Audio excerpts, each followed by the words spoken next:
The house remembers everything. Its walls breathe dust and secrets. Its floorboards hum with the memory of a scream swallowed by summer air.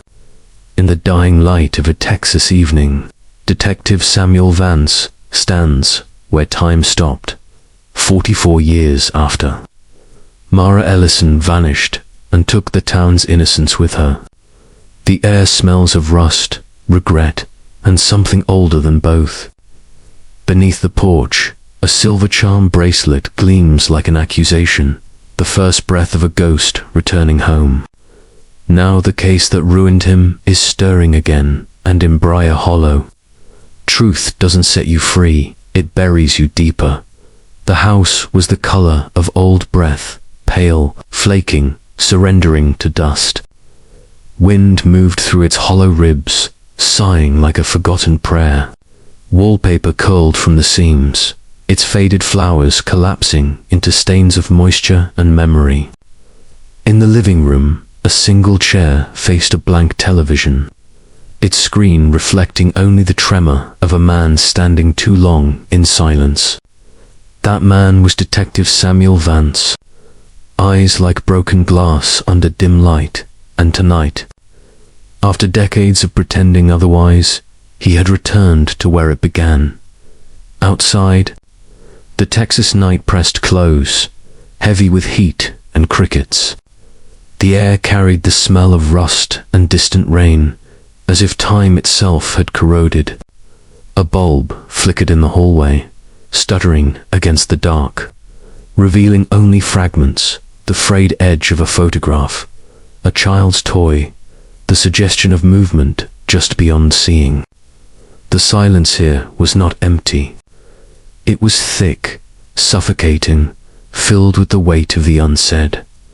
He had once known this house, or rather, he had known her, Mara Ellison, 21. The girl with a voice like a summer storm, and eyes too bright for this world. Her disappearance in 1981 had gutted the town, but it was her absence that had hollowed him out. She'd been a waitress, a dreamer, a believer in ghosts before she became one herself. Everyone said she ran away. He had never believed it. The house seemed to listen as he stepped deeper inside, his boots stirring echoes from the floorboards. Memory gathered in corners like cobwebs, every creak a whisper of regret. He could almost see her laughing, spinning, then gone. In the stillness, something metallic glinted near the threshold of the back room. The first clue, or the last remnant of guilt, waiting to be found. 2. Old disappearance resurfaces after discovery of symbolic object. They found it by accident, or perhaps it found them. A charm bracelet, half buried beneath the porch steps, its silver dulled with decades of dirt. Each charm was a story, a music note, a tiny cross, a heart split in two. But one charm was missing, a bird, she used to say, that represented freedom. Samuel turned it over in his palm, as if the metal could still hold warmth. The engraving on the clasp, to M.E. Forever in Song, cut through him like a confession. It had been his gift. He hadn't remembered until now. The forensic team spoke in low tones, their words barely touching him. To them, it was evidence. To him, it was resurrection. The bracelet had survived what she hadn't. He stared toward the horizon where the sun sagged, bleeding into the fields. The town hadn't changed. The same gas station. The same church bell tolling at 7. The same faces pretending the past was buried clean. But the ground here had always been shallow. The discovery reopened everything. When the sheriff called the local press, they called it a break in a cold case. To Samuel, it was an accusation. His nights grew longer, his thoughts fracturing. The bracelet whispered when he held it, as though the charms still clinked against her wrist, somewhere in the dark. He began seeing her in dreams, not as she was, but as she might have been, older, distant, waiting. The air in his home thickened with her name. Papers scattered across his desk. A map of the old quarry. Names circled, crossed out. His handwriting grew frantic, somewhere between memory and madness. The case began to breathe again. Point 3.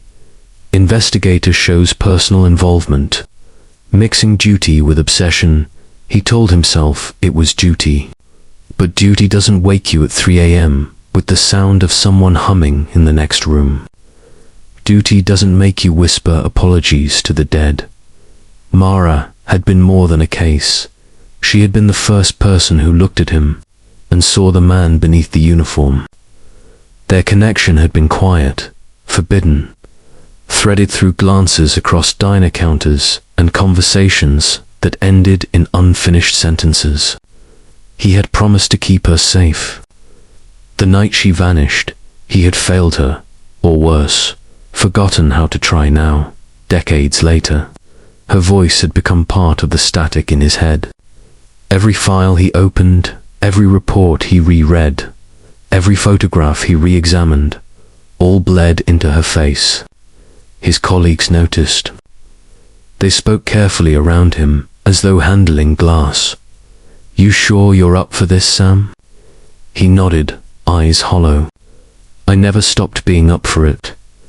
The town whispered again, same as before, that he'd cared too much, that maybe caring had turned into something else.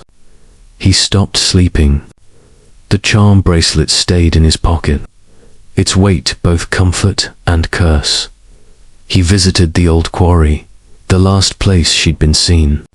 The moon painted everything in ash and bone. Crickets fell silent as he approached the edge. The air tasted of iron. In the distance, a shape shifted or memory played its tricks again. He thought of the missing bird charm, of freedom, of flight denied. In that moment, he realized the truth he'd been avoiding.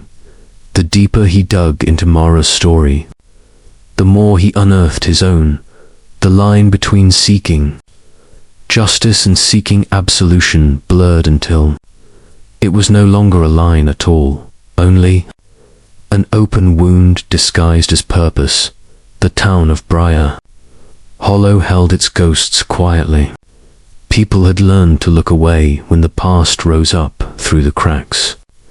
Yet some eyes lingered longer than they should. Lydia Crane, Mara's childhood friend, lived alone now, a caretaker of old things and older griefs.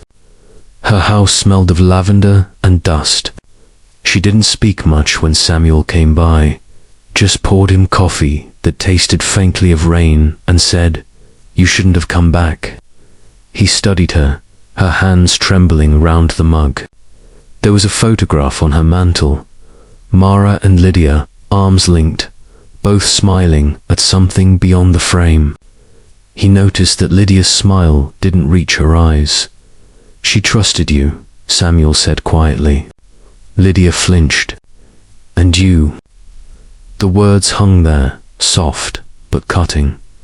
There was also Reverend Hale, whose church bell still tolled each evening. He had presided over Mara's memorial, though her body was never found. His voice was steady, his faith unwavering, but when Samuel asked about that summer, his answers wavered. "She was restless," he said, like something inside her wanted out. These were not suspects anymore, they were mirrors. Every conversation reflected Samuel's own unease. Each silence pressed against him, thick as confession at night. He drove through the back roads where Mara once walked, headlights carving ghosts from fog. He began to feel watched, not by men, but by memory itself. Lydia's trembling hands, the Reverend's quiet prayers, the echo of Mara's laughter, carried by the wind across the fields. It wasn't a mystery anymore. It was a haunting. 5. Symbolic clues, photos, diary, patterns build intellectual intrigue, The box arrived without a return address. Inside, a stack of Polaroids, blurred at the edges, as if seen through water. Mara's face appeared in some half-turned, distant, watching someone outside the frame. Others were of the quarry, the church, the diner parking lot. Every place tied to her vanishing, and beneath them, a diary wrapped in a ribbon faded to the color of dried blood. I keep hearing the river at night. It calls like someone who remembers me. Samuel's hands trembled as he read. The entries turned from innocence to fear. Mentions of a man she couldn't name. Of meetings after dark. Of wanting to disappear. Not from the world, but from the versions of herself. Everyone else saw Dot. Each page mirrored something inside him. He began mapping her words against his own memories, creating connections where none might exist. A bird charm, a river, the sound of a car door closing. Patterns emerged, or he invented them. The difference blurred. He pinned the photographs to his wall, string connecting moments that refused to touch. The board looked less like evidence and more like madness taking form. When he stared long enough, he saw himself in the edges of those pictures, a silhouette reflected in glass, a shadow crossing her face. It wasn't proof. It was prophecy, and beneath the noise of obsession, one truth whispered through the static. Maybe he wasn't uncovering her story at all. Maybe he was only writing his own guilt into hers. 6. Twist questions investigators' perception. Blurring truth and delusion. The call came near dawn. A tip, anonymous, urgent. Check the quarry again, the voice said. She's been waiting. By the time Samuel arrived, mist had swallowed the valley. The ground was slick, the water black as ink. He followed the path down to the shore, where something shimmered faintly. Fabric caught between stones. It was a dress, or what was left of one. Blue, the color of her laughter. He reached for it, but his reflection stopped him.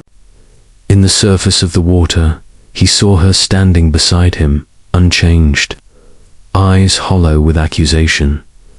You found me, she said, though her lips never moved. He stumbled back. The wind rose, carrying the echo of that old song she used to hum at the diner. He realized he wasn't sure if he'd come here to solve her death or to join her in it. The sheriff's voice crackled through his radio, distant and uncertain. Sam, you there? We got a match on the bracelet. Prints belong to you. He froze. The sound of his own breath filled the air, ragged, unreal. He tried to remember that night in 1981, the storm, the argument, her eyes full of something he couldn't face. Memory fractured under its own weight. He saw flashes, her running, him shouting, headlights, the sound of breaking glass. Water swallowing sound. Maybe he'd come back not to solve the case, but because the truth had always been his to confess. 7. Ending feels haunting and unresolved. Truth brings no peace. The official report would say justice was served. That Detective Samuel Vance had uncovered the long-buried truth behind Mara Ellison's disappearance. That a forgotten night in 1981 ended not with mystery, but with consequence. But the town knew better. They said he was found by the river, his badge clenched in his fist. The charm bracelet beside him, cleaned to silver once more. The confession he'd written was short, only one line. I remember now, but it doesn't help. In Briar Hollow, the bell still tolls at 7. Lydia still waters her dying garden. The Reverend still prays for restless souls. And on quiet nights, when the crickets fall silent, a voice drifts from the fields, soft, melodic, almost tender. Mara's voice. or the echo of a man's guilt learning to speak through her. The case was solved. The town could rest. But the wind carried something unfinished, a story that didn't want an ending, because truth, once unearthed, doesn't free the living. It only teaches them how to haunt themselves. And in the darkness of that Texas summer, where silence holds the weight of every name forgotten, peace was never part of the bargain.